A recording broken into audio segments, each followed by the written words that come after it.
Now before we get started creating cards, let's talk about what we're going to be using in this class. So I'm going to use some Lindy's Magical Powders. Now these are pigment powders that have a shimmer to them. These ones that we're using in the class have a shimmer to them. They also have some that are called flats that don't have shimmer to them, but I'm not using them in this class. I like the shimmer and I tend to gravitate towards those. So because you may have noticed when I open this, because the color doesn't really reflect the actual color that it ends up being, I made samples and I die cut them and put them on the bottom of my jars. So that way you can see exactly, or I can see exactly what the color looks like when it's on the paper. So the paper that I'm using for this class is some Distress Mixed Media Heavy Stock. You could also use watercolor for these backgrounds. Whatever you use, you want to use a paper that can handle some water. We're going to be putting the powders on as well as putting a lot of water on to have them flow and move around. And so you need a paper that's going to handle that water and that's designed to handle that water. Otherwise, it's just not going to react the same way. So the very first one I'm going to do with this crimson color here. Now, the first one I'm going to do it how I normally don't do it to show you why I do what I do. So for this one, I'm just going to spray the paper and then I'm going to take some of the powders, and I like using this fan brush because you get just a little bit of powder dropping from it as you're tapping the handle. Normally when I use powders, I'll use like a Slurpee straw or a little scoop, but I found that I got it a little bit too clumpy when I was using it that way. So far we're doing pretty good. I like to add more water and let that powder move around a little bit. Now what I find, and it's not happening right now of course because I'm trying to show you that it happens. What I find is when you use paper, whether it's mixed media heavy stock or whatnot, it starts to curl, and it's doing a tiny bit but not to the point that it normally does. So what I tend to do, I'm going to leave this one and move it towards the side in a minute. What I tend to do is spray my surface first and then put the paper down and then start doing it, so that that paper or that water is on both sides of the paper, and it tends to stop it from curling too much. Now you also end up getting little clumps of the color, so I'm just using a watercolor brush to help break that up a little bit. You don't have to do this if you don't want to. If you want to leave your color, those little drops or whatever, if you like that and you want to leave that there, you can absolutely leave it there. I'm just going to a little bit more water to get that moving around a little bit. You can also lift it up and move them.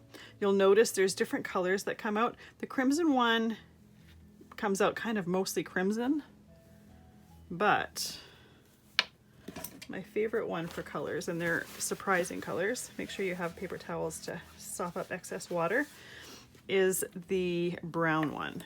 So let me show you what I mean. So depending on how much water you use for these, it's going to make a difference on the dry time.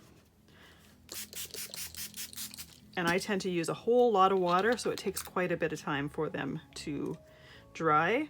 I'm actually doing this the day before I want to create the cards so that they have plenty of time to just sit and dry. So you see how as I'm sprinkling this brown powder, you got pink, there's blue, there's yellow, there's all sorts of different colors coming out of here. And they kind of explode like fireworks. They're kind of mesmerizing to watch, in my opinion.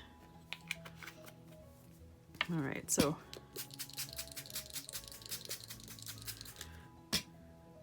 spray the water on them, and I'm going to do the same thing as last time. I'm just tapping up and down. I'm trying not to affect how the colors move, but I'm just trying to break up those clumps of color. And if you want, you can spread the color around the outside. Most of these backgrounds are going to be used to die cut. They're not going to be backgrounds for cards, but I still try to make sure that the color goes pretty much all the way to the edge. Just gives you a larger area to choose from when you're doing your die cutting. If you decide you want a little bit more color, you can add a little bit more.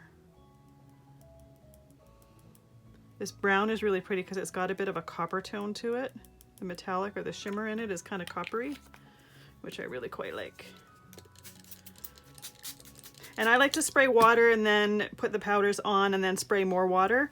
You could just put the powders on and then spray. I'll do that with the next one. In my opinion, I like the way the color spreads a little bit more when I put water down first. Make sure I have only one piece of paper, put some water down. All right, so let's use the orange one now. So the set that I'm using is called, what is it called? Autumn Leaves. So they're all fall colors, which I thought was really appropriate for a fall leaf themed class. I'm the type of person, I tend not to do Halloween stuff, but I really like fall stuff. All right, so we've got some dry cardstock here. Put the orange down and then spray. Once again, as much or as little water as you want, and the same with powder. You can do as much or as little as you want. If you want darker, brighter colors, you can add more. But I love how it almost looks like fireworks when they're kind of exploding in the water there.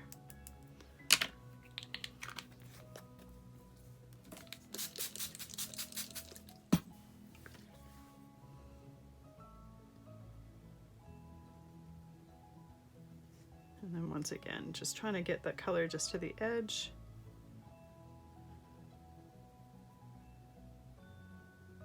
And the color tends to keep moving a little bit as it dries. And because I use water on both the top and the bottom, like I said before, it takes a long time for it to dry just because I do use a lot of water. I like the color to spread out a little bit more. Just a personal preference. I like to see those colors spread around and not as concentrated. I don't really want to see as much of the background, so I try to make sure that that's totally covered. I just lifted up those two sides when I was moving it, so I'm just trying to get those down and the color on them. And then the next one, so I'm going to do one of each color, and then I'm going to do one with all 5 of the colors. So I still have a lot of water sitting on my surface here, so I'm not going to spray. I'm just going to use the water that's already there. I think it's probably going to be enough. So the next one I'm using is called Pines Olive. And I got a little bit of color from that was on my table here, but that's going to be okay.